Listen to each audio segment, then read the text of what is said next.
Although the economy and immigration are the top concerns for Americans this election season, there are some stark differences in the foreign policy positions of the two presidential candidates. Here to discuss more is former U.S. Ambassador to the Vatican and former Congressman Francis Rooney. Ambassador Rooney, it's always good to talk with you. So let's begin with Israel and the Gaza war. Trump says he wants Israel to finish the job, get it done quickly. Would Kamala Harris continue the Biden policy? How would her approach differ from that of Donald Trump? I fear that she would even be more wishy-washy and pro-Palestinian than Biden has been. And he's tried to have it both ways, you know. He gives it, takes it away from Israel and praises the Palestinian righteousness and about the hostages and the innocents that are killed that are not Israel's fault. They're Hamas's fault, the people who don't value life. Well, so do you expect that she'd put more pressure on Netanyahu to end the war or accept a ceasefire? I would expect that she would. I would expect that she would be pressuring for less civilian casualties and a ceasefire. Okay, how about Iran policy? Trump says he'd impose tough sanctions on Iran. He contends the lifting of penalties for countries dealing with Iran led to more revenue for Tehran, and much of it ended up in the hands of Israel's enemies, Hamas and Hezbollah. So what could we expect from Kamala Harris? Well, I think the last two Democrat administrations have given a pretty clear pathway towards what they would do, towards understanding what they would do. Both Obama and Biden have given Iran a lot of money. They did that defective nuclear deal that never allowed us to police their military bases, which is where they've been doing all their nuclear reactor development. And I imagine Harris will do the same. I don't understand the Democrat thing with Iran. Well, they're getting very close to a nuclear weapon. So yes, they are. What should we do?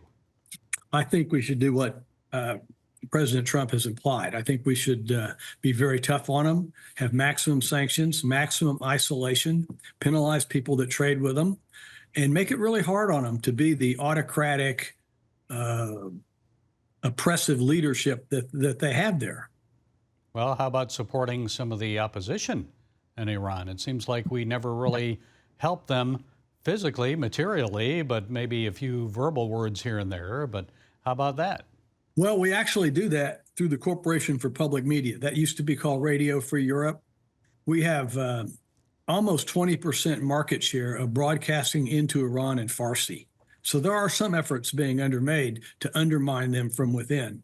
But, you know, under Obama's time, when we had that short-lived green revolution, when the students and young people of Iran stood up against the mullahs, Obama didn't do anything. So I don't know how we can get some people to do it now.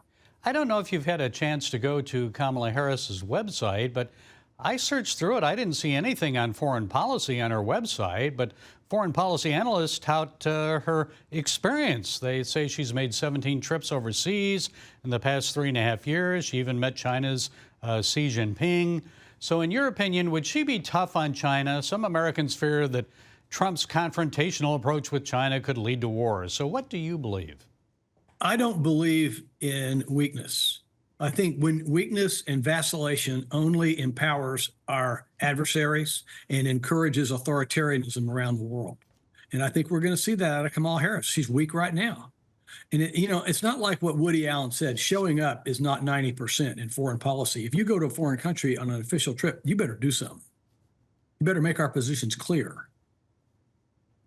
Well, so you expect more spy balloons crossing over the United States? What do you expect to happen? Or more use of these Confucian centers on campuses to surveil students and surveil Americans like the Chinese do right now. I tried to get rid of them when I was in Congress, and I couldn't get anybody interested in it. Maybe it was too complex of an issue for Congress, but the Chinese are undermining us from within on college campuses everywhere. I'm sure you're familiar with the latest on Chinese spies. Oh, yeah.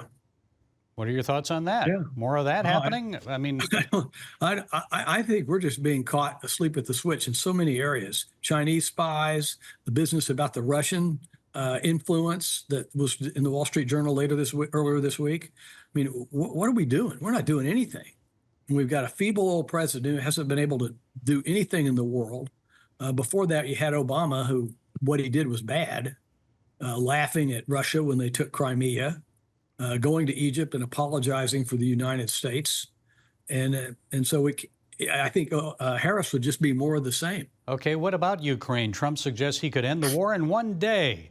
Most foreign policy experts think negotiations would take longer than that. Would Harris likely beef up support for NATO and the Ukraine military, or break with Biden's policy and push for a negotiated peace?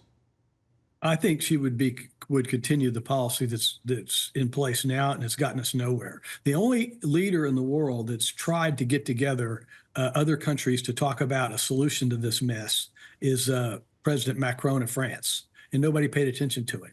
We desperately need to bring some type of diplomatic structure to bear of the countries of Western Europe to come up with some solutions to end this thing.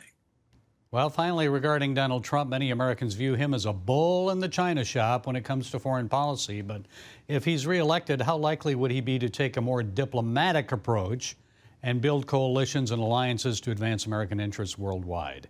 Well, you know, the liberal media is not going to say anything good about Trump or what he did. They're not going to say that he moved the capital to Jerusalem like every president since Reagan has said they were going to do and didn't do.